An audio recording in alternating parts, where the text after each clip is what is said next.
मुझे कहीं ऐसा लग रहा है कि एक नीरव मोदी और मेहुल चोकसी जैसा एक तीसरा आदमी तो कोई खड़ा नहीं हो गया है और ये बहुत गंभीर विषय है। सेबी ने राजेश एक्सपोर्ट्स और उसके प्रमोटर्स पर बहुत बड़े पैमाने की वित्तीय धोखाधड़ी और पैसे के गबन का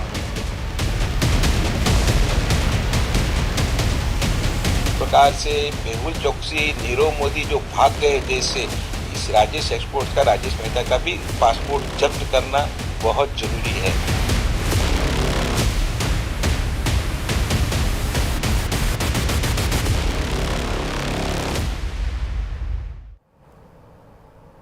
नमस्कार, स्वागत है आपका और आपके साथ मैं हूं सुरभि तिवारी।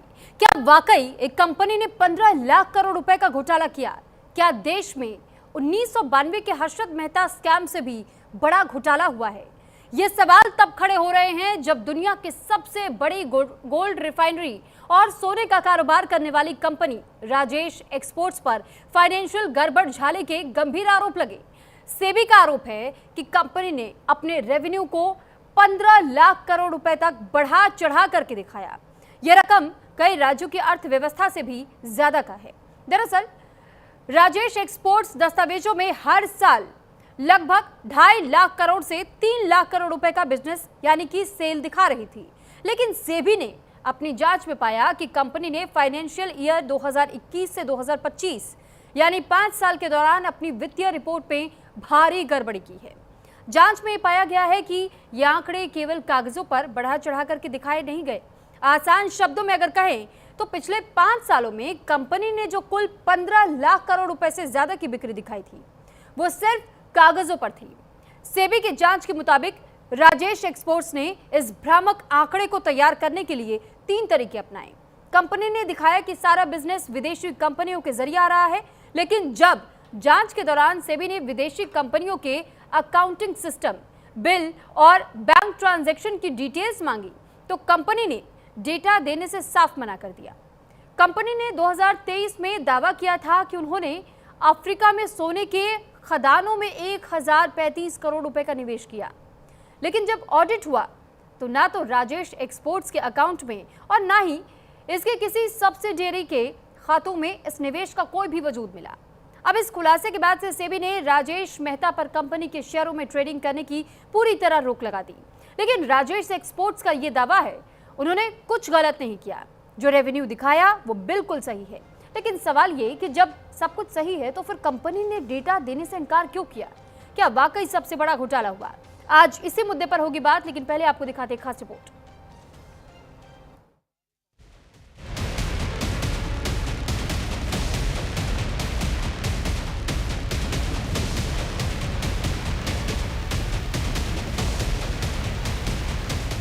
$15 लाख करोड़, इतनी भारी रकम जिसे आप गिन नहीं पाएंगे। 15 लाख करोड़ में कितने जीरो लगेंगे, गिनते गिनते आप थक जाएंगे। ये इतनी बड़ी रकम है जो देश के रक्षा बजट का 2 गुना है, जो भारत के कुल सालाना एक्सपोर्ट के करीब 20% के बराबर है। ये रकम कई राज्यों की अर्थव्यवस्था से भी ज्यादा है। लेकिन एक कंपनी पर 15 लाख करोड़ की गड़बड़ी के आरोप लगे हैं और इस कंपनी का नाम है राजेश एक्सपोर्ट्स, जिसके प्रमोटर हैं राजेश मेहता। राजेश एक्सपोर्ट्स को दुनिया की सबसे बड़ी गोल्ड रिफाइनरी और सोने के कारोबार में एक मजबूत कंपनी के रूप में देखा जाता था, लेकिन जून 2026 की शुरुआत में सेबी ने अपनी जांच रिपोर्ट सार्वजनिक की तो पूरा बाजार हिल गया। सेबी का आरोप है कि कंपनी ने अपने राजस्व को 15 लाख करोड़ रुपए तक बढ़ा चढ़ा कर दिखाया। कंपनी का करीब 99% रेवेन्यू केवल कागजों पर हो सकता है।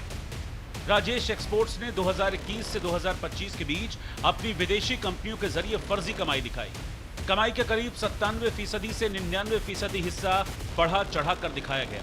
सेबी ने इस गड़बड़ी को इतिहास की सबसे गंभीर वित्तीय अनियमितताओं में से एक बताया है। कंपनी ने बहुत इन्फ्लेटेड अपने सेल्स फिगर बताए हैं, 15 लाख करोड़। जब मंदी चल रही है, मैं ये भी मान सकता हूँ कि भाई सोने के भाव बढ़े हैं तो इन्फ्लेशन हो गया होगा, लेकिन जिस प्रकार से सेबी ने तुरंत भले ही देर आए लेकिन दुरुस्त आए। उन्होंने तुरंत उसके ऊपर एक्शन ले लिया है, उनकी कंपनी को बाहर कर दिया है या बहुत से एक्शन जिनको लेना चाहिए था वो कर दिया है। सेबी को कंपनी के वित्तीय कामकाज में गंभीर अनियमितताएं मिली हैं। इस गड़बड़ी की आशंका का सीधा झटका देश की सबसे बड़ी सरकारी बीमा कंपनी LIC को भी लगा, जिसकी राजेश एक्सपोर्ट्स में 10.8% की हिस्सेदारी है। मार्च 2016 में राजेश एक्सपोर्ट्स में LIC की हिस्सेदारी 1.99% थी, जो मार्च 2022 में 11.22% हो गई। हालांकि मार्च 2026 में यह आंकड़ा 10.8% रहा। राजेश एक्सपोर्ट्स की गड़बड़ी के फेर में LIC भी फंस चुकी है। जैसे ही सेबी का आदेश आया, LIC के शेयरों में गिरावट दर्ज की गई। LIC ने इसमें 2000 करोड़ निवेश किए। अब LIC ऐसे पहले भी LIC के ऊपर बहुत से आरोप लगे हैं कि वो डुबियस कंपनियों में इन्वेस्ट करती है, वो तो डबल नुकसान हो रहा है। जो इन्वेस्टर डायरेक्टली जिन्होंने शेयर में इन्वेस्ट किए, बैंकों ने जिनको लोन वगैरह दिया उनको वो लॉस हो रहा है, वो अलग है। और LIC भी अपने पॉलिसी की धारकों का भी ये नुकसान कर रही है। LIC के ऊपर बहुत बड़ी वॉच होने की जरूरत है। फिलहाल securities and exchange board of India यानी सेबी ने राजेश मेहता पर कंपनी के शेयरों में ट्रेडिंग करने से पूरी तरह से रोक लगा दी है। राजेश मेहता पर कंपनी के शेयरों में ट्रेडिंग करने से पूरी तरह से रोक लगा दी है। लेकिन गड़बड़झाला हुआ कैसे, इसे समझने के लिए राजेश एक्सपोर्ट्स का बिजनेस मॉडल आपको समझना होगा। ये कंपनी कच्चा सोना खरीदती है और उसे रिफाइन करती है, गहने बनाती है और उन्हें बाजार में बेचती है। लेकिन इस कंपनी के इतिहास में सबसे बड़ा मोड़ तब आया जब राजेश एक्सपोर्ट्स ने स्विट्जरलैंड की मशहूर रिफाइनरी वेलकेम्बी का अधिग्रहण कर लिया। इस डील के बाद राजेश मेहता का नाम ग्लोबल मार्केट में चमक गया। इससे राजेश एक्सपोर्ट्स की चांदी हो गई, शेयर बाजार में उसके दाम बढ़ने लगे। लेकिन सेबी की जांच बताती है कि कंपनी ने जो कमाई बताई वो हुई ही नहीं। सेबी के मुताबिक कंपनी ने 2021 में 2.58 लाख करोड़ रुपए का कंसोलिडेट रेवेन्यू दिखाया। इस राजस्व का 99% हिस्सा अपनी विदेशी कंपनियों से जुड़ा बताया। लेकिन ऑडिट में करीब 586 करोड़ का ही राजस्व दर्ज किया गया। 2022 के दौरान कंपनी ने मुंबई की ब्रोकरेज फर्म के साथ 4,625 करोड़ की बिक्री और 4,627 करोड़ की खरीद दिखाई। सेबी का आरोप है कि इतने बड़े लेन देन के बारे में कंपनी ने अपने बोर्ड को नहीं बताया। सेबी की जांच में इसी तरह की कई गड़बड़ियों की ओर इशारा किया गया है। ये मामला तब सामने आया जब एक शेयर होल्डर ने कंपनी में वित्तीय गड़बड़ी की शिकायत की, जिसकी सेबी ने जांच पड़ताल की और फिर अंतरिम आदेश जारी कर दिया। सेबी ने अपने आदेश में कहा कि कंपनी ने जानबूझकर निवेशकों को गुमराह किया और शेयर की कीमत को आर्टिफिशियली बढ़ाए रखने की कोशिश की। लेकिन राजेश एक्सपोर्ट्स ने सभी आरोपों को नकार दिया है। कंपनी ने स्टॉक एक्सचेंज फाइलिंग में कहा कि उन्हें 3 जून 2026 को सेबी का अंतरिम आदेश मिला है। यह सिर्फ एक अंतरिम आदेश है और सेबी ने अभी तक किसी भी पहलू पर कोई अंतिम या प्रतिकूल निष्कर्ष नहीं निकाला है। कंपनी का घोषित किया गया रेवेन्यू पूरी तरह से सही है और इसमें कोई बढ़ा चढ़ाकर दिखाना नहीं है। ऐसा लगता है कि सेबी और कंपनी के बीच किसी तरह का कम्युनिकेशन गैप और भ्रम पैदा हुआ। राजेश एक्सपोर्ट्स ने सेबी के सामने सफाई पेश की है, लेकिन सेबी जांच जारी रखेगा। इस दौरान राजेश मेहता और कंपनी को अपना पक्ष रखने का मौका दिया जाएगा। लेकिन आरोप अंतिम जांच में भी सही साबित होते हैं तो सेबी कंपनी पर भारी जुर्माना लगाने के साथ साथ प्रमोटर को लंबे समय के लिए बाजार से प्रतिबंधित भी कर सकता है और मामला आपराधिक जांच के लिए एजेंसियों को भेजा जा सकता है। इस तरीके से सेबी ने कार्रवाई की है। अब सवाल सिर्फ यही राजेश एक्सपोर्ट्स पर खड़ा नहीं होता, बल्कि आम निवेशकों के भरोसे पर भी खड़ा होता है। ऐसे में अब इस पूरे मामले पर सेबी कैसे कार्रवाई कर रही है और आम निवेशकों और LIC पर इसका असर कैसे होगा, ये अब पूरी जांच और पड़ताल के बाद ही सामने आएगा। मुंबई से कैमरा पर्सन प्रदीप दानवे के साथ विजय सिंह की रिपोर्ट, न्यूज इंडिया 24/7। और अब चलिए हम मेहमानों का रुख कर लेते हैं और उनसे चर्चा की शुरुआत करते हैं। सबसे पहले मेहमानों का परिचय हम आपसे करवाते हैं। डॉक्टर शरद कोहली, वरिष्ठ अर्थशास्त्री हमारे साथ जुड़ चुके हैं। Deepak Wadhwa, trade and market expert हमारे साथ जुड़ चुके हैं। अश्विनी दुबे, वकील हैं सुप्रीम कोर्ट से, और साथ ही विनोद रावल, चार्टर्ड अकाउंटेंट हमारे साथ जुड़ चुके हैं। आप सभी मेहमानों का बहुत स्वागत है न्यूज़ इंडिया पर। और सबसे पहले डॉक्टर शरद कोहली, मैं आपका रुख करना चाहूंगी और ये समझना चाहूंगी सर कि जो गड़बड़ झाला सामने आया है सेबी के अनुसार, राजेश एक्सपोर्ट्स ने जो 5 साल में 15.15 लाख करोड़ का ये गड़बड़ झाला किया, इससे सर अब आने वाले समय में इससे गोल्ड सेक्टर, FDI और रिटेल निवेशकों पर इसका क्या खास असर पड़ सकता है?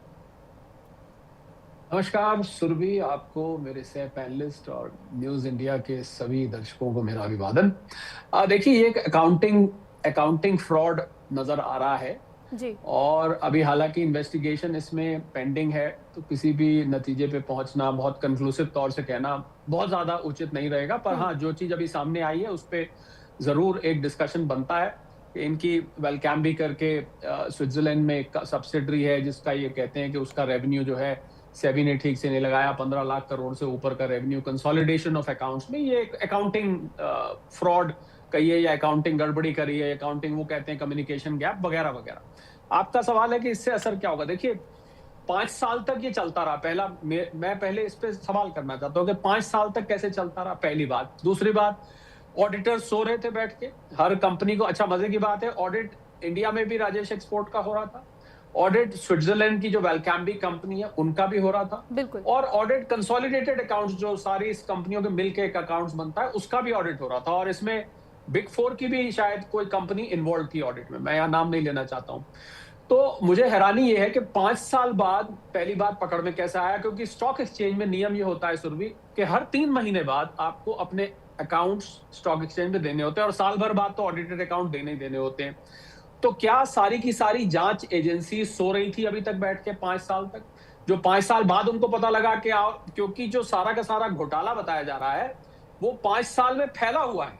आप देखिए कि 15 लाख करोड़ एक साल का नहीं है, कि ये टर्नओवर की ओवर रिपोर्टिंग जो हुई है ये 5 साल के अंदर हुई है। तो सवाल जांच एजेंसीज पे उठते हैं, सवाल ऑडिटर्स पे उठते हैं, सवाल कॉर्पोरेट गवर्नेंस पे उठते हैं। तो निवेशकों की जहां तक बात है, ऐसे जो लोग शेयर मार्केट में निवेश करते हैं, दीपक मुझे स्क्रीन पर दिख रहे हैं, जो लोग शेयर मार्केट में निवेश करते हैं वो गुड फेथ में निवेश करते हैं, ये मान के कि भाई शेयर मार्केट में जो कंपनी लिस्टेड है उसके जो ऑडिटेड अकाउंट्स, मतलब जो सत्यापित अकाउंट सामने आते हैं, वो अकाउंट्स पे हम भरोसा कर सकते हैं। अब अगर ऑडिटर पे भरोसा नहीं कर सकते, हम स्टॉक एक्सचेंज पे भरोसा नहीं कर सकते, और 5 साल बाद सेबी जागा, ये भी तो एक प्रश्न उठता है ना कि 5 साल बाद आपको पता लगा। तो ये सारी चीजें सभी को घेरे में खड़ा कर देती हैं। गलती हुई, फ्रॉड हुआ, जानबूझ के हुई, जो भी हुई वो तो हुई, पर मुझे इस बात से सख्त एतराज है कि 5 साल बाद इसका मालूम पड़ा है। ये भी एक प्रश्न चिन्ह लगता है, निवेशकों का ऐसे विश्वास उठता है। विदेशी निवेशक भी सुरभि बहुत सारे भारतीय मार्केट में पैसा लगाते हैं, और आपको पता है आजकल विदेशी निवेशकों का पैसा बहुत चर्चा में है, क्योंकि बेतहाशा उन्होंने यहाँ से पैसा निकालना शुरू किया। एक राजनीतिक इशू भी बन गया। मैं ना जाने कितने चैनल्स पे इसी पर डिबेट कर रहा हूं कि क्यों भारतीय निवेशक यहाँ से पैसा निकाल रहे हैं, हालांकि वो मुनाफा बुक कर रहे हैं। परंतु हाँ, ये बात आपकी ठीक है कि इससे विश्वास का इरोजन होता है, विश्वास कम होता है कि आप जो है इस प्रकार की कंपनी ट्रेड करती हैं जिनकी टर्नओवर के आधार पर हो सुरभि, उनकी टॉप लाइन बोलते हैं टर्नओवर को, बॉटम लाइन बोलते हैं प्रॉफिट को। अगर हम उनकी टॉप लाइन और बॉटम लाइन पर ही विश्वास नहीं कर सकते हैं तो किस आधार पर कंपनी की वैल्यूएशन होगी, उसका शेयर किस आधार पर, जिस प्राइस पर ट्रेड किया जा रहा है वो किस प्राइस पर ट्रेड करेगा। बहुत बड़ा झटका है ये, और मैं मानता हूं कि इसमें सभी को घेरे में लिया जाना चाहिए, जितने भी लोग इन्वॉल्व हैं जिनका मैंने नाम लिया है। सुरभि, ठीक है सर, लौटती हूँ मैं आपके पास। अब मैं रुक करना चाहूंगी दीपक वाधवा सर आपका। सर, वेलकैम्बी जिसका जिक्र किया गया है और जब उसका बैलेंस शीट चेक किया गया तो sir stand alone balance sheet उसका खुद का ही सर सैकड़ों करोड़ रेवेन्यू के आसपास है, लेकिन जिस तरीके का ये स्कैम हुआ, और ये एक स्कैम होने का दावा किया जा रहा है, लेकिन सर एक सवाल ये भी जहन में आता है कि जो ट्रेडर्स ट्रेड कर रहे हैं उनके भरोसे का क्या है। दूसरी तरफ हम ये देख रहे हैं कि 97 to 99% का वैल्यू दिखाया गया है इसमें। अब गोल्ड रिफाइनिंग में फुल गोल्ड वैल्यू बुक करना और अनवेरिफाइबल सर ट्रांजैक्शन, क्या ये समान प्रैक्टिस हो जाती है? और एक तरीके से जो स्टेप अब उठाया गया है कि ट्रेडिंग पर रोक लगा दी गई है, क्या सिर्फ ये स्टेप लेना अपने आप में पूरी तरीके से ठीक रहता है सर, या फिर और कार्रवाई होनी चाहिए? सर आपका ऑडियो म्यूट है सर, उसे अनम्यूट कर लीजिए। सॉरी जी सर। जहां तक मुझे लगता है और जहां तक मेरी जानकारी है, जैसा हमारे मित्र शरद जी ने भी बताया जी कि क्वार्टरली रिपोर्टिंग तो कंपनी करती ही रही होगी, बिल्कुल, और ऑडिटर्स के बगैर रजामंदी के तो ये हो नहीं सकता। तो इसका मतलब स्कैम में कहीं ना कहीं मिस इंटरप्रिटेशन बाय ऑडिटर्स भी है और मिस इंटरप्रिटेशन टू एक्सचेंज भी है, क्योंकि क्वार्टरली अर्निंग्स जब डिक्लेयर होते हैं उसके बेसिस पे स्टॉक मार्केट भागता या गिरता है। आज मान लीजिए किसी कंपनी का रिजल्ट अच्छा नहीं आया तो उसके शेयर में हम इमीडिएट गिरावट देखते हैं और फिर उसके बाद उसकी रीजनिंग आती है कि क्यों अच्छा नहीं आया है, क्यों अच्छा आया। ये एक कॉमन प्रोसेस है जिस बेसिस पे निवेशक जो है वो अपना पैसा लगाता है या उसमें प्रॉफिट बुकिंग करता है। This is a very common procedure. अब यहाँ पे सवाल या निशान हमारे देखिए ट्रस्ट पे तो है ही है, क्योंकि देखिए कोई भी आदमी किसी भी कंपनी में जब निवेश करता है तो वो क्या देखता है कि कंपनी का जो है क्वार्टर ऑन क्वार्टर ग्रोथ है, मिल रही थी हमें। क्या क्वार्टर ऑन क्वार्टर प्रॉफिट मिल रहा है, मिल रहा था हमें। क्या कंपनी कैपेक्स खर्च कर रही है, दिख रहा था हमें। तो स्क्रीनर में जब आप ये सब पैरामीटर्स डालते हैं तो स्क्रीनर तो सब जगह से कह रहा था ना, चिल्ला चिल्ला के बोल रहा था कि हाँ जी राजेश एक्सपोर्ट एक बहुत अच्छी कंपनी है, बहुत प्रोग्रेसिव है। और इन्होंने जिस तरह से बताया कि वेलकामी को इन्होंने एक्वायर किया, फिर उसके बाद साउथ अफ्रीका में इनकी माइंस हैं, और अब इन्होंने एक स्टेटमेंट दे दी है कि हम आपको वहां के जो फाइनेंशियल है वो डिस्क्लोज नहीं कर सकते, क्योंकि वो स्विट्जरलैंड का जो लॉ है वो हमें परमिट नहीं करता कि हम अपने कागज जहां लाके खोलें। ऐसा अभी एक इंटरिम ऑर्डर में लिखा गया है। तो जब आपको पता है कि there is a scam going on और कुछ अगर ऐसा है तो आप वहां से परमिशन लेके यहाँ पे उसके अकाउंट्स दिखाइए। तो सबसे बड़ी बात है कि यहाँ पे जो है अब कॉर्पोरेट गवर्नेंस का इशू है, ट्रस्ट का इशू है, ये तो बात की बात है। लेकिन एज ऑफ टुडे जो आज की यथास्थिति है वो ये है कि निवेशक परेशान है, उसको निकलने का मौका नहीं मिल रहा। वो ये सोच के आगे बढ़ रहा था कि भाई बहुत अच्छी कंपनी है, गोल्ड की है, वर्ल्ड की सबसे बड़ी रिफाइनरी है, और मतलब there are so many numbers of association with it. पीछे हमने खुद देखा कि राजेश मेहता जी के बैक टू बैक कई सारे पॉडकास्ट भी आ रहे थे जिसमें वो अपने आप के बारे में बताते हैं कि मैं मर्सिडीज भी लेके नहीं चलता हूं, मैं तो बहुत ग्राउंडेड हूं और मेरे तो देखिए इतना प्रॉफिट है और कोई भी आदमी यहां तक पहुंच सकता है, उसके लिए लगन शक्ति चाहिए। और आज इस तरह की सब बातें आ रही हैं। तो कुल मिला के जो इन्वेस्टर है, निवेशक है, उसका तो विश्वास टूटा हुआ है। और सबसे बड़ी बात, आज निवेशक क्या देखता है कि चलो मेरे से गलती हो सकती है, लेकिन वो ट्रस्ट किस पे करता है, LIC पे। LIC का तो आज जो एक ट्रस्ट लेवल है वो सबसे बड़ा है। तो राजेश एक्सपोर्ट में 10% हिस्सेदारी तो LIC की भी है, 15% हिस्सेदारी FIIs की है। तो हर तरीके से विश्वास को ना ठेस पहुंची है। मतलब एक आम निवेशक के पास जो जो पैरामीटर्स थे कि हाँ इस वजह से कंपनी अच्छी है, वो सारे पैरामीटर्स पे कहीं ना कहीं दिक्कत हुई है। अब राजेश एक्सपोर्ट ये स्टेटमेंट दे रहा है कि मिस इंटरप्रिटेशन है, तो मेरा उनसे डायरेक्ट सीधा सवाल है, चलो जी मिस इंटरप्रिटेशन है, सेबी को शायद नहीं पता है, आप जो बात कह रहे हैं 11,500 करोड़ का घोटाला कैसे आया जो affluence share and stock private limited में आपने कहा कि हमने इनसे शेयर की लेन देन करी है। जब उनसे पूछा गया तो वो कह रहे हैं कि हमारे पास तो ऐसी कोई ट्रांजेक्शन ही नहीं है। पहला घोटाला 2914 की एक इनके यहाँ कोई 2914 करोड़ की एक वो ट्रांजेक्शन है, जब उसके फॉरेंसिक ऑडिट की गई तो वो पाई नहीं गई जो इन्होंने दिखाई है। तो ऐसा नहीं है कि राजेश एक्सपोर्ट सिर्फ ये कह देगा टीवी पे आके या एक न्यूज में या वायरल हो रही है उनकी रील के भैया मिस इंटरप्रिटेशन बाय सेबी है। सेबी भी कोई इतनी छोटी सी बॉडी नहीं है, they also are responsible people. और सेबी ने जो पीछे काम किए हैं वो बहुत ही रिमार्केबल हैं। तो इन्वेस्टर प्रोटेक्शन में ये काम हो रहे हैं। लेकिन आज की तारीख में स्टॉक मार्केट यदि आप एक निवेशक से पूछे तो उसको भाई झटका लगा है, इसमें there is no doubt about it. Sir इसमें एक सवाल ये भी जहन में आता है, क्योंकि मेहुल चौकसी और नीरव मोदी ये भी गोल्ड और डायमंड सेक्टर से जुड़े हुए थे, लेकिन उनके भी जब फर्जीवाड़े सामने आए, सर क्या ये गोल्ड और डायमंड सेक्टर में इस तरीके का ट्रेड फर्जीवाड़ा बहुत कॉमन हो जाता है, या फिर हर्षद मेहता केस की तरह ये मार्केट मैनिपुलेशन का काम किया गया? देखिए इस पे सोना चांदी हो या कुछ भी हो, ये कंपनी क्या करती है उसका तो देखिए कहीं मैटर ही नहीं है। कल को हो सकता है सोने की जगह तेल बेच रहे होते, तेल की जगह तंबाकू बेच रहे होते या कुछ भी बेच रहे होते। यहाँ पे सुरभि जो मैटर है वो है मिस इंटरप्रिटेशन, यानी कि उन्होंने झोल झाल किया है अपनी फिगर्स को दिखाने में। जो बैलेंस शीट में वास्तविक नंबर्स दिखाए जाने चाहिए थे उसमें कहीं हेर फेर है। और इसके लिए सबसे पहले जो रिस्पॉन्सिबल आदमी है, जैसे शरद जी भी शायद इस मेरी बात को एग्री करेंगे कि इसमें सबसे बड़ा काम होता है ऑडिटर का। क्योंकि अगर ऑडिटर ने अपने स्टैम्प से सर्टिफाई किया है कि जो नंबर्स हम दे रहे हैं BSE में सबमिट कर रहे हैं क्वार्टरली वो सत्यापित हैं, तो अब यहाँ पे तो सर मतलब ये सोने चांदी से बढ़कर ये तो कॉर्पोरेट गवर्नेंस का इशू बन गया ना। ठीक है शरद जी आपकी आवाज म्यूट पे है।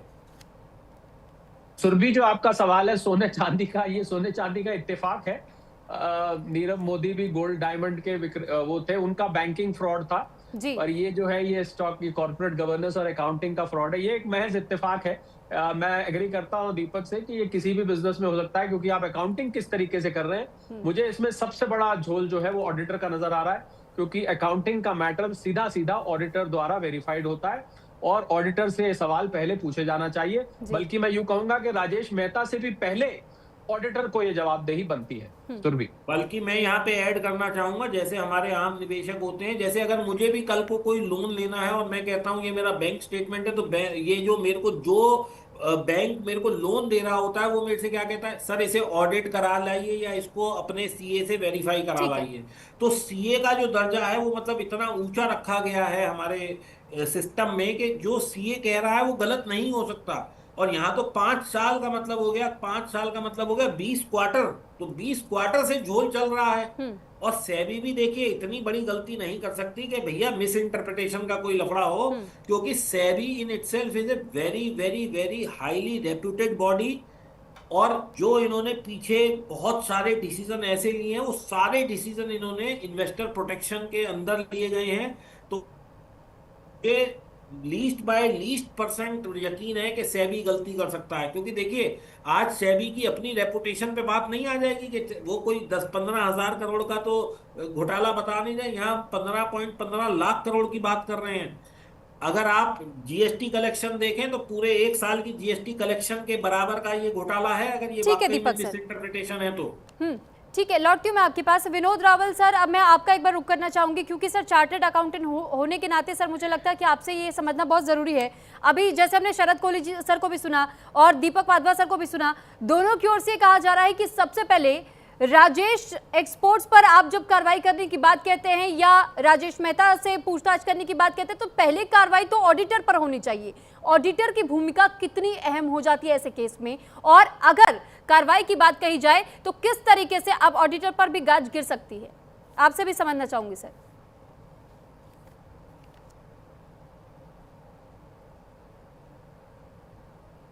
सर ऑडियो म्यूट है सर, अनम्यूट कर लीजिएगा।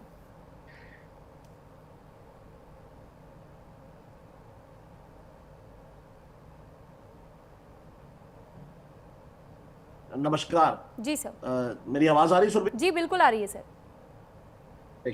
मैं ये कह रहा था, वैसे तो शरद जी ने पूरी बात कह दी है, उसमें कुछ और दीपक जी ने खोल दिया है।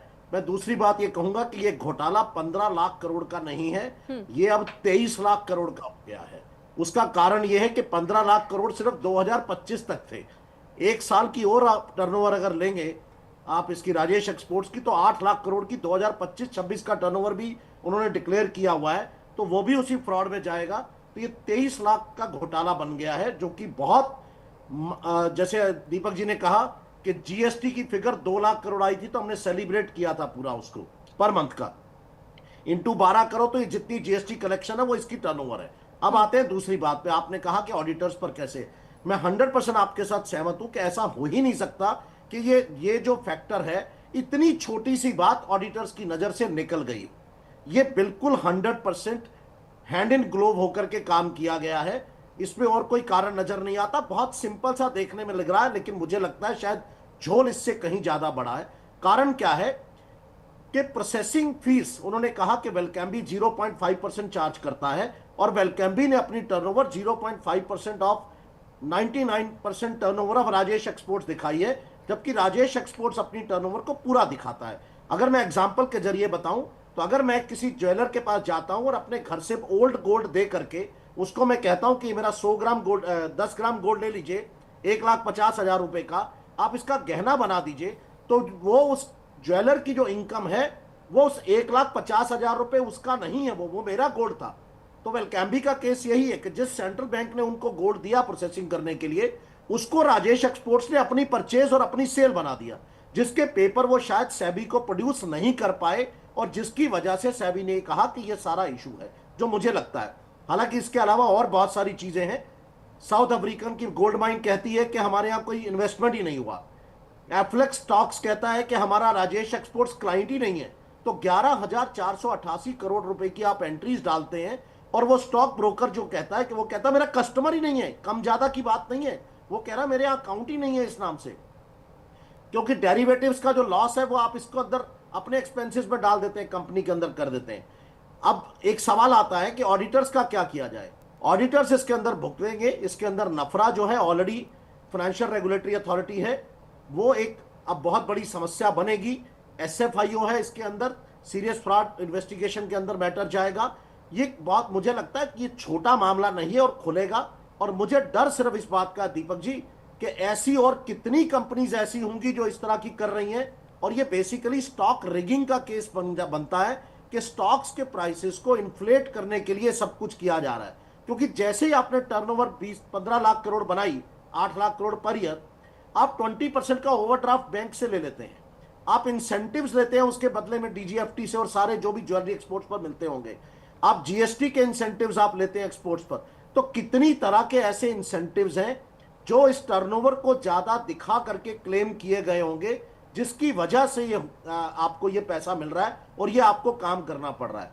उसके बाद आप आगे चलेंगे तो जो विश्वास टूटता है FIIs का सबसे ज्यादा, उसका भी नुकसान है। और उससे भी आगे अगर बढ़ते हैं तो जिस तरह से स्टॉक अब क्रैश करेगा और कितने रिटेल इन्वेस्टर्स का नुकसान होगा, और उसकी वजह से जो देश की बदनामी पूरी दुनिया में होती है वो बहुत बड़ी होती है।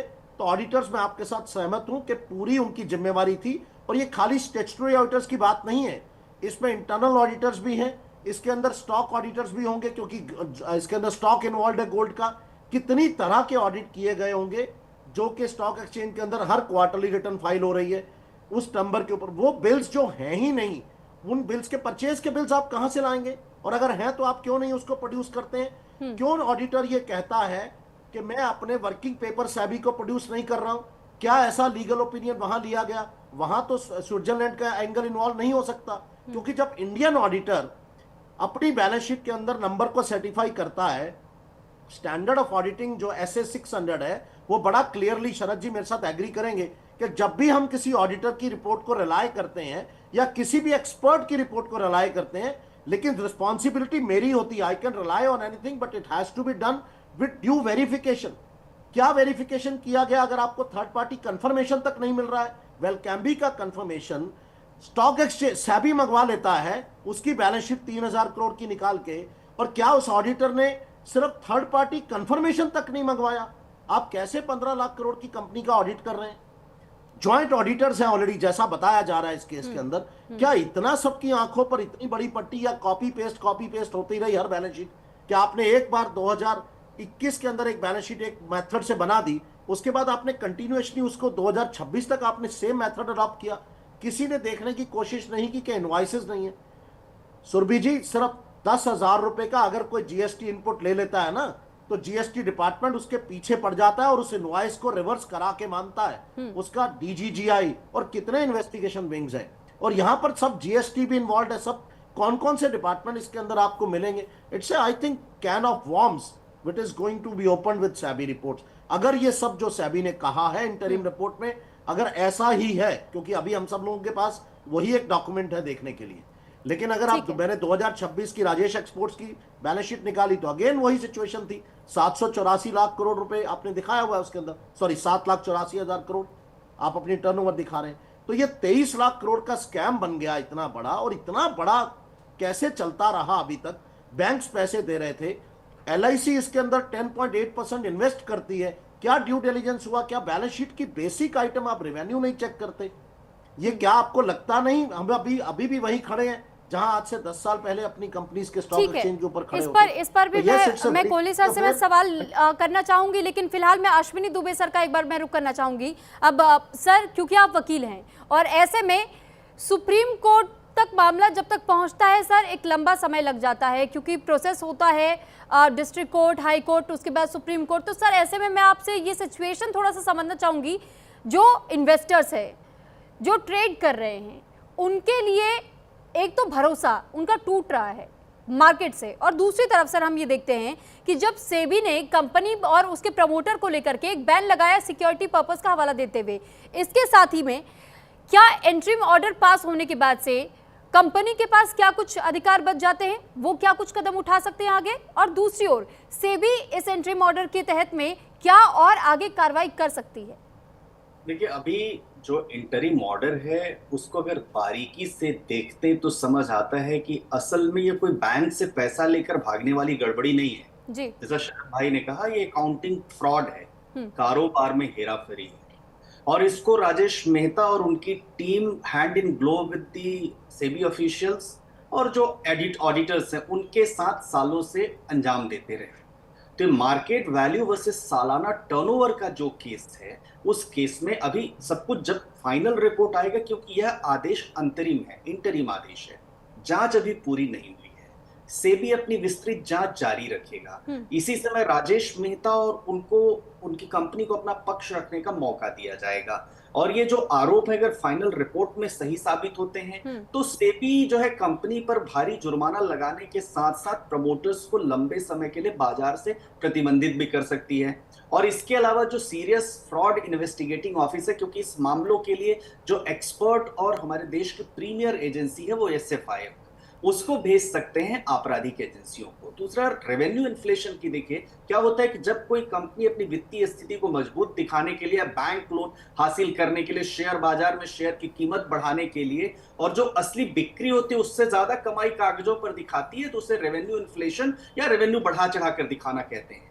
अब सवाल यह है कि जब तक कि नया फॉरेंसिक ऑडिट नहीं होता और नए फॉरेंसिक ऑडिट की कंप्लीट कॉम्प्रिहेंसिव रिपोर्ट नहीं आ जाती है, और तब तक किसी भी नतीजे पर पहुंचना उचित नहीं है। दूसरा, अगर मान लीजिए कि आगे आने वाले दिनों में सेबी की जो रिपोर्ट आती है उस रिपोर्ट में फ्रॉड दिखता है, उस रिपोर्ट में लगता है कि गड़बड़ी है, तो सेबी उस फाइनल रिपोर्ट के आधार पर शेयरों की डीलिस्टिंग, ट्रेडिंग सस्पेंशन के लिए कार्यवाही कर सकती है, फाइनेंशियल पेनल्टीज भी लगा सकती है। ये जो प्रमोटर्स हैं और उनके ऊपर जो है परमानेंट आजीवन प्रतिबंध भी लगा सकती है। और दूसरा, जो नेशनल फाइनेंशियल रिपोर्टिंग अथॉरिटी, जो दूसरे रेगुलेटर्स है, उनको भी जांच का मौका दे सकते। क्रिमिनलिटी तो बहुत लास्ट में आती है, तो क्रिमिनलिटी के लिए भी तब आता है जब लगता है कि हाँ यहाँ पर आपराधिक गड़बड़ी है, क्योंकि आर्थिक गड़बड़ी का यह मामला है। तो अब समझ में देखें तो 97 से 99% का जो रेवेन्यू का वेरिफिकेशन और उसके इन्फ्लेशन की अगर हम बात करें, और जो सेबी ने आरोप लगाए हैं कि 15.25 लाख करोड़ रुपए बढ़ा चढ़ा कर दिखाया है, तो ये एक दिन का नहीं है, कंटिन्यूअस प्रोसेस में एक डॉक्यूमेंट्स के साथ हेर फेर चलती रही और कोई ऐसी बात सामने मार्केट में नहीं आई, इन्वेस्टर्स का भरोसा टूटता रहा। तो एक सिस्टमैटिक ये फ्रॉड है। अगर ये साबित, तथा कथित कहूंगा मैं अभी, क्योंकि लॉ का स्टूडेंट होने के नाते किसी नतीजे पर पहुंचना एकदम से ठीक नहीं है, क्योंकि अडानी के केस में भी हमने तमाम देखा था, हिंडनबर्ग के रिपोर्ट के आधार पर कैसे आरोप लगे थे। सुप्रीम कोर्ट ने एक कमेटी भी बनाई जस्टिस सप्रे की अध्यक्षता में। तो ये सब बातें आने वाले दिनों में तय हुई, लेकिन रिस्पॉन्सिबिलिटी कहीं फिक्स करनी पड़ेगी। मैं फाइनेंस का बहुत जानकार नहीं हूं, उस फील्ड में मेरा अनुभव बिल्कुल, ये विद्वान लोग बैठे बहुत जीरो है, लेकिन रिस्पॉन्सिबिलिटी इसलिए फिक्स करनी पड़ेगी कि आम आदमी का भरोसा ऐसी बड़ी कंपनियां, LIC जैसी, जिनके साथ आंख मूंद पर करके होता है, उन लोगों का भरोसा टूटता है। और जब LIC जैसी कंपनियों से लोगों का भरोसा टूटता है तो ये समझिए कि ये देश की वित्तीय अनियमितता के साथ साथ जो रेगुलेटरी बॉडी बनी, उस रेगुलेटरी बॉडी की मंशा, उसकी कार्यप्रणाली, उसके अधिकारियों की कार्यप्रणाली पर प्रश्न चिन्ह खड़ा होता है। आने वाले दिनों में तय होगा, परंतु ये छोटा मोटा होगा। दूसरा, ये मेहुल चौकसी और विजय माल्या और नीरव मोदी, उस केस से कंपेयर नहीं, वो फिजिटिव है, that's a all together different story, different case. यहां आप ये समझिए कि सिस्टमैटिक तरीके से पिछले 5 वर्षों से रेवेन्यू के फर्जी डॉक्यूमेंट्स तैयार करते रहे और अपनी सालाना जो, लेकिन सर उनके केसेस को इसलिए भी डिस्कस कर दिया जाता है कई बार, क्योंकि हमने हर्षद मेहता के केस में भी देखा कि मार्केट मैनिपुलेशन का काम उन्होंने कैसे बखूबी किया था। इसके साथ ही एक लूप होल उन्होंने ढूंढा, और ये मार्केट में या ट्रेड करने वाले लोगों के लिए ये इतना क्या आसान हो जाता है कि सिस्टम का एक लूप होल निकाल ले। इतने बड़े पैमाने पर क्या वाकई में इंटरप्रिटेशन हो सकता है, ये फर्जीवाड़ा हो सकता है जिस तरीके के फ्रॉड का जिक्र हम कर रहे हैं? ये बड़ा सिस्टमैटिक, प्लान्ड और ब्रिलियंट माइंड्स ने मिल करके इन कलूजन विद ईच अदर ये सारा फ्रॉड, तथाकथित फ्रॉड किया। सर्कुलर ट्रेडिंग है, कागजी ट्रेडिंग है, जो बड़ा आसान होता है, मैंने अपनी 4-5 जो डमी कंपनियां उनके बीच में गोल गोल घुमा दिया जाता है। तो अब राजेश एक्सपोर्ट में भी 97 से 99% का जो रेवेन्यू इसी तरह हवा में बनाया गया था, चाहे उनके अफ्रीकी माइंस में निवेश का जो हो भी, उस पर भी इन्वेस्टिगेशन चल रही है। तो ये तमाम आने वाले दिनों में तय होगा। परंतु एक सवाल यह भी है, सिर्फ फाइनेंशियली इम्प्लीकेशन नहीं, इनको ऐसे कुछ हमारे को रेगुलेशंस में भी चेंज करने पड़ेंगे। इस तरह की कोई गड़बड़ी आए तो हमारे देश की जो क्रिमिनल इन्वेस्टिगेटिंग एजेंसी है वो इमीडिएट इफेक्ट से जांच लेते और तमाम जो एविडेंसेस है उन एविडेंसेस को कलेक्ट करके इसका क्रिमिनल प्रोसिक्यूशन भी करे, क्योंकि किसी भी केस में जब तक क्रिमिनल प्रोसिक्यूशन लॉन्च नहीं होगा ऐसे आरोप लगते रहेंगे, निवेशक डूबते रहेंगे और एक के बाद एक सिस्टमेटिकली देश में इस तरह की घटनाएं, घोटाले होते रहेंगे। और सेबी के ऑफिशियल्स की भी रिस्पॉन्सिबिलिटी फिक्स करनी जरूरी होगी। सिर्फ नियामक आयोग बना देने से, एक रेगुलेटरी बॉडी बना देने से काम नहीं, there has to be some responsibility of the SEBI official. इसलिए मैं समझता हूं मिनिस्ट्री ऑफ फाइनेंस को और भारत सरकार को इस दिशा में भी काम करने की जरूरत है। ठीक है सर। शरद कोहली सर, एक बार फिर मैं आपका रुख करना चाहती हूँ। अब सर 10 साल हो गए, राजेश एक्सपोर्ट से म्यूचुअल फंड्स ने तो दूरी बनाई, लेकिन LIC ने अपनी स्टेक्स बढ़ा दिए 10.8% का। अब इसमें हम ये भी देखते हैं कि 12,700 crore plus public wealth erosion जिस तरीके से हुआ, और उसके बाद सर इसमें भी एक सवाल ये भी आता है कि क्या अब इससे इंस्टीट्यूशनल इन्वेस्टर्स और इसके साथ में जिस तरीके से अब तक ये कहा जाता था कि पॉलिसी मेकर्स, इन दोनों को क्या थोड़ा सा सबक लेना चाहिए कि दोबारा से कहीं उनके साथ कोई ऐसा स्कैम ना हो जाए? देखिए सुरभि, आपने जो सवाल उठाया है उसको धरातल पर इम्प्लीमेंट करना बहुत कठिन होगा। आप LIC की पोजीशन में जाइए और LIC एक बकेट उठाता है जहां पर वो निवेश करता है। उसने 10.8% इसमें निवेश किया हुआ था। अब जब ऑडिटर ने सर्टिफाई करके अकाउंट्स दिए हुए हैं, स्टॉक एक्सचेंज उसको एक्सेप्ट कर रहा है लगातार 5 साल से, अब तो 6 साल हो गए जैसे विनोद जी ने बताया, और तो there is a reason to believe. अब देखिए, एक बीच में खराब जो है सब्जी का टुकड़ा वो आ जाता है तो उससे हम सारी की सारी सब्जी खराब हो गई ऐसा नहीं मान के चलेंगे। हम LIC एक बुके इन्वेस्ट करता है, मान लीजिए उसने 20 कंपनियों में इन्वेस्ट किया, बीच में कोई एक कंपनी इस प्रकार की निकल आई, तो मुझे लगता है इसमें LIC को हम बहुत ज्यादा दोषी नहीं ठहरा सकते, क्योंकि LIC ने भी तो विश्वास किया ना। किस पे विश्वास किया? सेबी पे विश्वास किया, स्टॉक एक्सचेंज पे विश्वास किया, ऑडिटर्स पे विश्वास किया, और 1 साल नहीं, पीछे हिस्ट्री लेके देखें तो 4-5 साल तक, अब तो 6 साल तक जो सिलसिलेवार तरीके से चल रहा है। तो LIC हैड नो रीजन, मतलब LIC को कोई ऐसा कारण नहीं समझ में आया कि हमें इसमें नहीं इन्वेस्ट करना चाहिए। तो अब सामने आया है तो क्योंकि LIC बहुत बड़ा शेयर होल्डर है तो उस पे उंगली उठ रही है।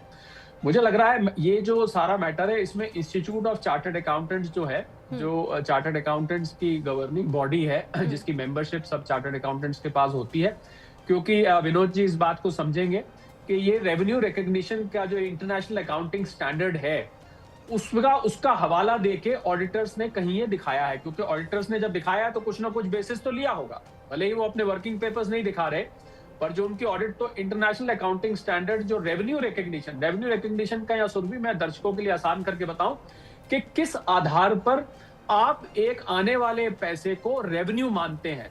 अगर मान लीजिए, ये इसको आसान भाषा में समझे, एक कार की मैकेनिक की वर्कशॉप है, उसके यहाँ 10 गाड़ियां आती हैं, 10 गाड़ियों की कीमत मान लीजिए 5 करोड़ की है, शाम तक वो कह दे कि मैंने तो 5 करोड़ की गाड़ियां जो है वो खरीदी हैं, तो वो गलत हो जाएगा। तो रेवेन्यू रिकग्निशन का मैटर है, और ये किस प्रकार से सेल दिखाई जाती है बहुत ही तकनीकी मैटर है। इस मैटर में इंस्टीट्यूट ऑफ चार्टर्ड अकाउंटेंट्स और की ओपिनियन ली जाएगी, उनको भी सवाल पूछे जाएंगे, और NFRA जिसको नेशनल फाइनेंशियल रिपोर्टिंग अथॉरिटी कहते हैं, जिसका विनोद जी ने जिक्र किया, नफरा जिसको कहते हैं, अश्विनी जी भी बोल रहे थे उसको, वो इसको इन्वेस्टिगेट करेंगे और SFIO इसमें आएगा।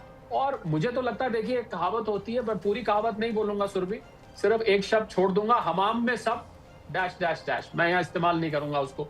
तो मुझे लग रहा है इस हमाम में सब लोग शामिल हैं। मैं सबसे बड़ा मुझे सवाल हो रहा है, अगर आज सेबी इतना बड़ा इल्जाम लगा रहा है राजेश एक्सपोर्ट पे और उसने इतना बड़ा खुलासा किया है, तो मेरा सवाल ये है कि 5 साल बाद क्यों, अब ऐसा क्या हुआ? 5 साल तक क्या होता रहा? 5 साल तक क्या ऐसे कौन से मोड में थे कि आपको जो चीज पहले साल हुई वही दूसरे साल हुई, वही तीसरे साल हुई, वही चौथे साल हुई। तो व्हाई आफ्टर 5 इयर्स, मेरा इसमें ये भी सवाल है। ऑडिटर्स लगातार 5 साल से करते रहे, तो मुझे लग रहा है राजेश एक्सपोर्ट के लिए, हालांकि मैं राजेश एक्सपोर्ट का ना वकील हूं, ना वकालत करना चाहूंगा, ना मैं उनकी साइड लेना चाहूंगा, क्योंकि इसमें निवेशकों के हित की बात है। पर राजेश एक्सपोर्ट ये सवाल उठाता है, भैया आपने हमारे रेवेन्यू को रेवेन्यू नहीं माना, तो 5वें साल जाके क्यों ये बात बोली? आप पहले साल हमें कह देते कि ये आपका रेवेन्यू नहीं है, ये आपकी सेल ही नहीं है, आप भैया किसी और की सेल अपने यहाँ दिखा रहे हो, ये तो आप सेल प्रूव ही नहीं कर पा रहे, वगैरह वगैरह। तो ये मैटर बहुत कॉम्प्लिकेटेड है सुरभि, और ये मैटर जब तक इन्वेस्टिगेट नहीं हो जाता, मैं अश्विनी ने बहुत ही बढ़िया बात बोली है। मैंने भी शुरुआत इसी बात से की थी कि जब तक ये कंक्लूड नहीं हो जाता सारा मैटर, क्योंकि विनोद भी इस पैनल में बैठे हैं, चार्टर्ड अकाउंटेंट है, और मैं भी बाय क्वालिफिकेशन चार्टर्ड अकाउंटेंट हूँ। तो इस चीज को, क्योंकि अकाउंटिंग मैटर है, हम इसको बहुत अच्छे से समझते हैं कि रेवेन्यू रिकॉग्निशन किस प्रकार से। मैंने तो केपीएमजी या किसी बिग 4 में से किसी का नाम भी सुना है जो स्विट्जरलैंड में इनके ऑडिट करते हैं। तो इसलिए अगर बिग 4 इन्वॉल्व है, कुछ ना कुछ सोच के उन्होंने 5 साल तक किया होगा। तो मुझे लगता है हमें थोड़ा सा इंतजार करना चाहिए इन फाइंडिंग्स के आने का, कि किस प्रकार से फाइंडिंग्स आती है। फिलहाल एक टेम्परेरी सस्पेंशन देखने को मिल रहा है। अभी सेबी ने को इतना, और आप अगर देखें स्टॉक 110 रुपए का शेयर था इसका, अब उस पे लोअर सर्किट लगा है, वो 100 रुपए से नीचे आ गया। देखते हैं मंडे को जब मार्केट खुलेगी, लाजमी बात है और नीचे जाएगा, क्योंकि मार्केट जो है बहुत सेंटिमेंट्स पे चलती है, खबरों पर चलती है। तो I think we should just hold our guns, English में कहावत होती है। इंतजार करते हैं, क्योंकि मुझे ये 5 साल मेरे मन में बहुत बड़ी शंका पैदा कर रहे हैं सुरभि। ठीक है दीपक सर, क्योंकि अभी लोअर सर्किट की बात की शरद सर ने, तो ये सवाल जरूर मैं आपसे भी पूछना चाहूंगी।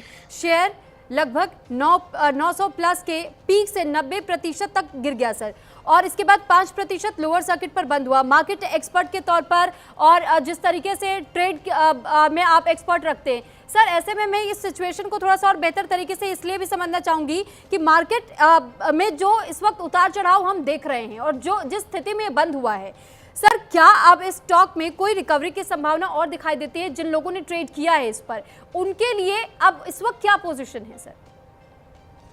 देखिए सुरभि जी, पहले तो मैं सब लोगों से हाथ जोड़ के माफी मांगना चाहूंगा, क्योंकि मेरे पास कल से अब तक में कम से कम नहीं तो 100 लोगों का मैसेज आ चुका है कि सर क्या ये शेयर इस वक्त लेने जैसा है, कल को ये बढ़ जाएगा और ये वापस 900 चला जाएगा। तो मैं उनसे कहता हूँ, देखो भाई, अब it has started losing its value.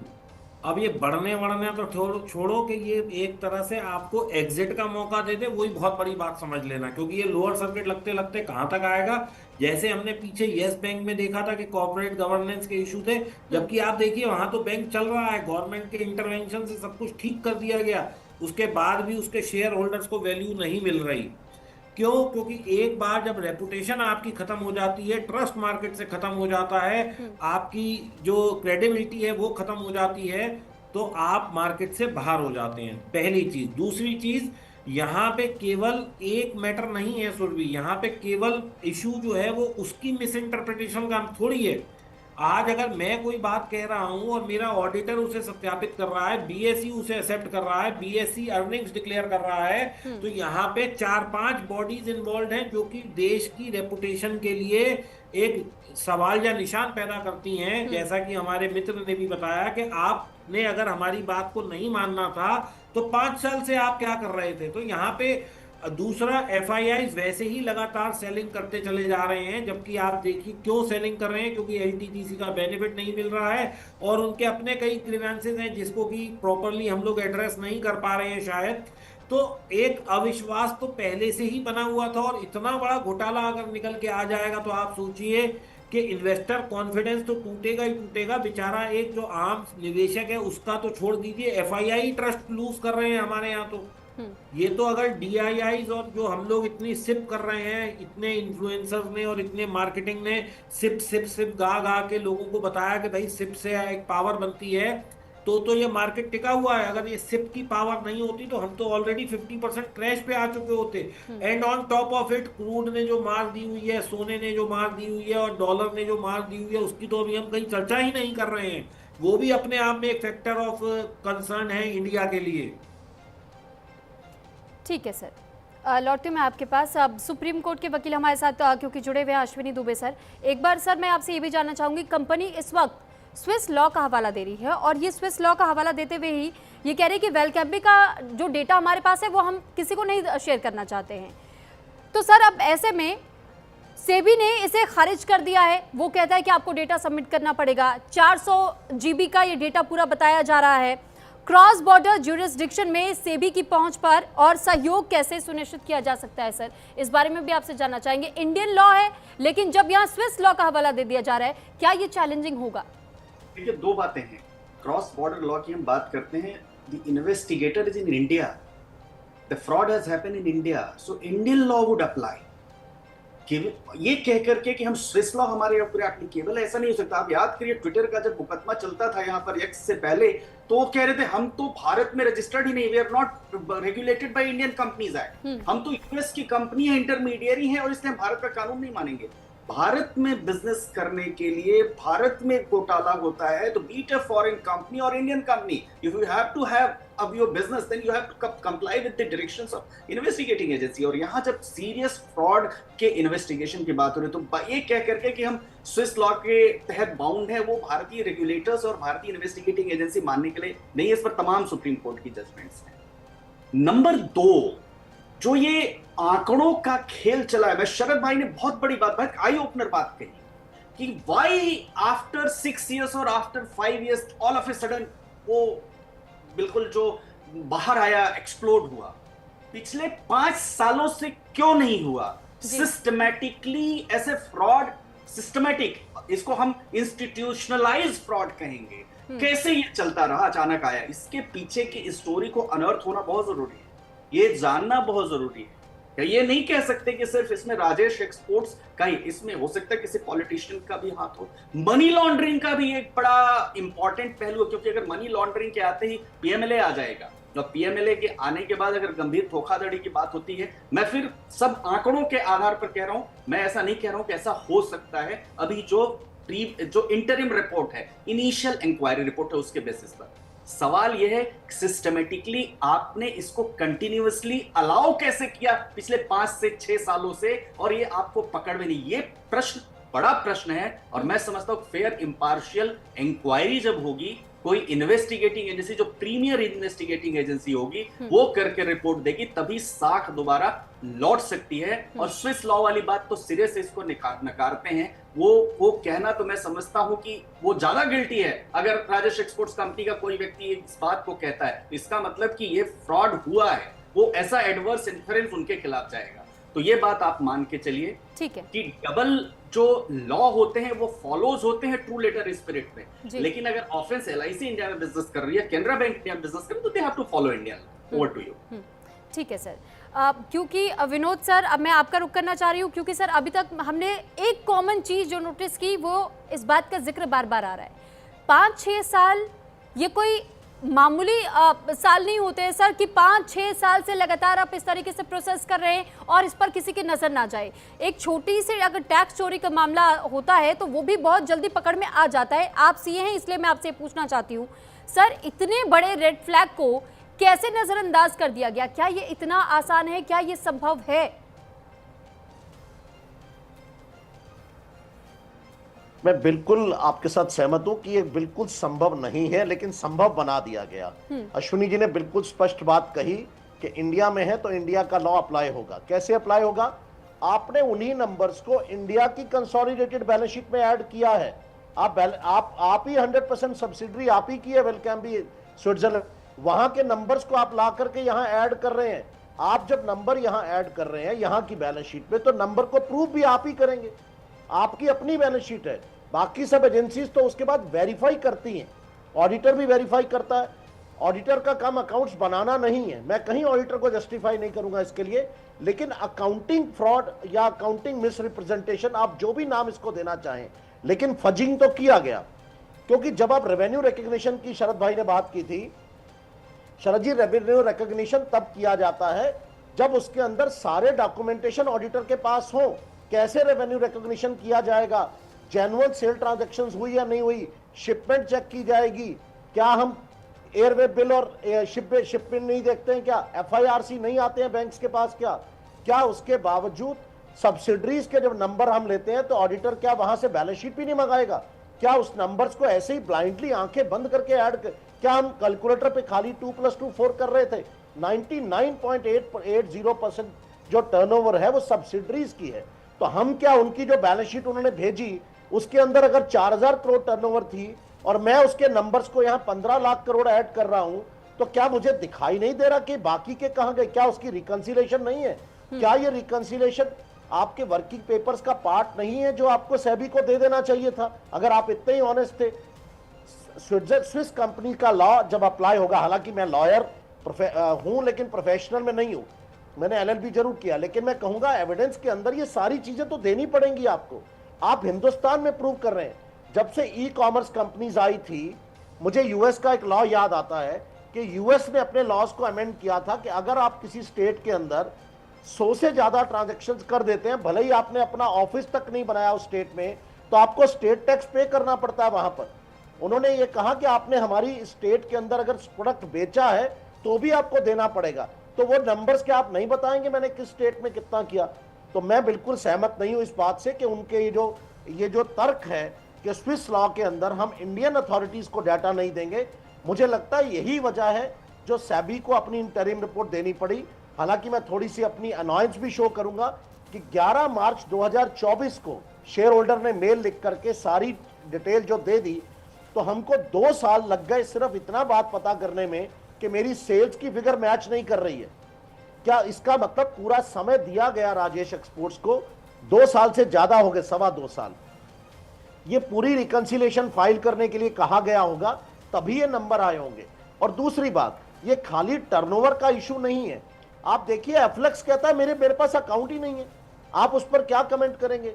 Derivatives का लॉस आप अपनी कंपनीज में बुक करते हैं, तो ये ट्रस्ट शेकन है। दीपक जी बिल्कुल आप ठीक करें, ये विश्वासघात है शेयर होल्डर्स के साथ। ट्रस्ट पूरी की पूरी तरह से क्रेडिबिलिटी खत्म होती है, लेकिन उसके साथ साथ कहीं ना कहीं मेरे जैसे रिटेल इन्वेस्टर्स और पूरे देश की जो साख है वो पूरी स्टेक पे लगती है किसी एक वजह से। मैं इस फ्रॉड को नीरव मोदी या उससे कम सर, नहीं इन्वेस्टर्स के भरोसे को कायम रखने के लिए, विनोद सर, इन्वेस्टर्स के भरोसे को कायम रखने के लिए ऑडिटर्स की लायबिलिटी कितनी ज्यादा अहम हो जाती है?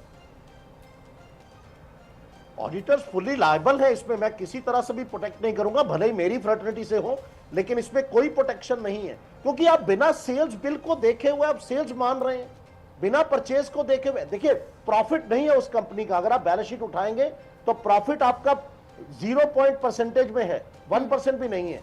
तो इसका मतलब पूरे के पूरे पहले परचेज को आप एग्जांपल, मैंने फिर वही कोट करूंगा, मैंने 15 लाख करोड़ का सोना खरीदा, 15 लाख करोड़ का सोना बेच दिया, 5 लाख या 50,000 करोड़ रुपए खाली मेरी प्रोसेसिंग फीस आई, तो इसका मतलब परचेज और सेल दोनों में डाला गया।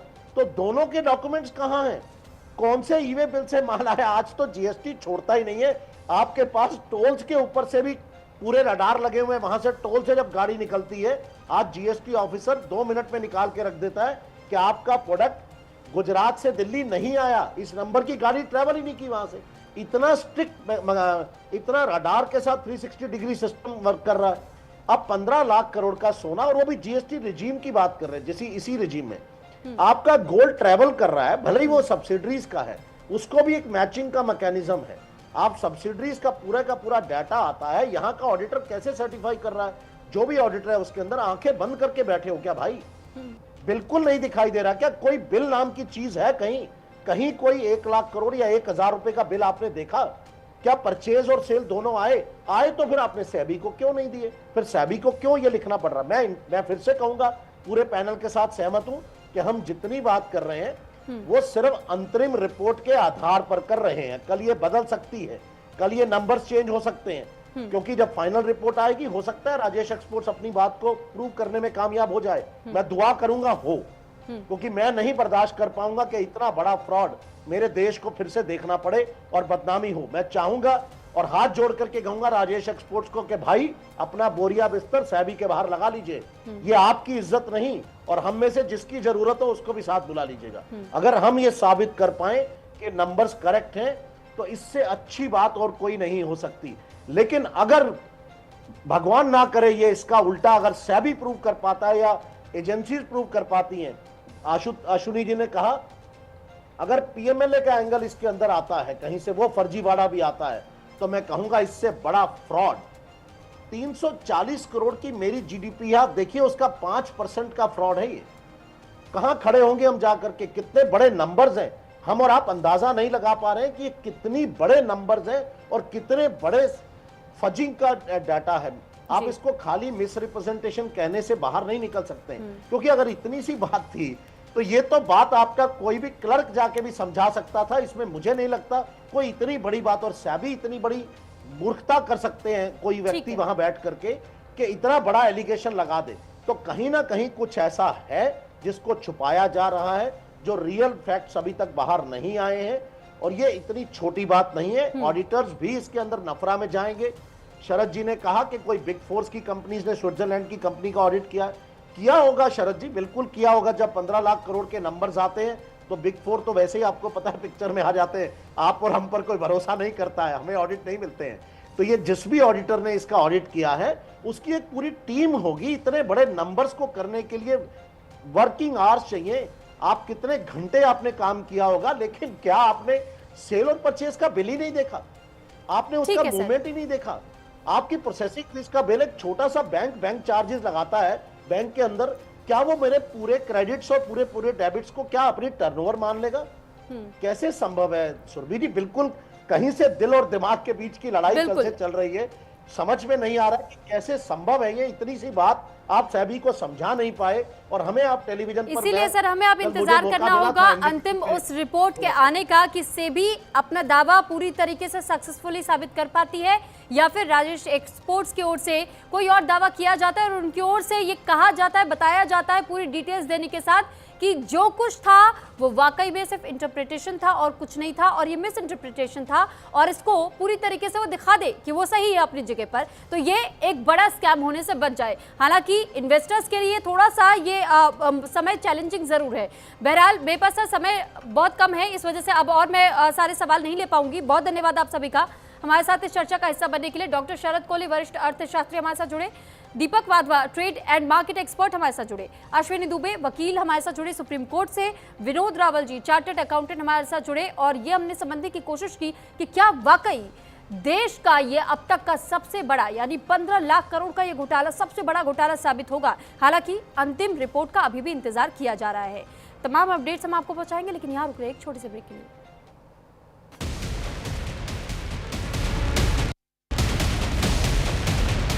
मुझे कहीं ऐसा लग रहा है कि एक नीरव मोदी और मेहुल चोकसी जैसा एक तीसरा आदमी तो कोई खड़ा नहीं हो गया है, और ये बहुत गंभीर विषय है।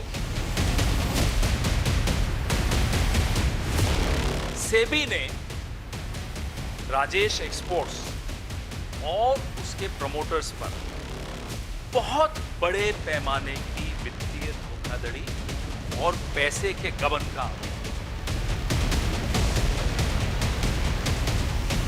प्रकार से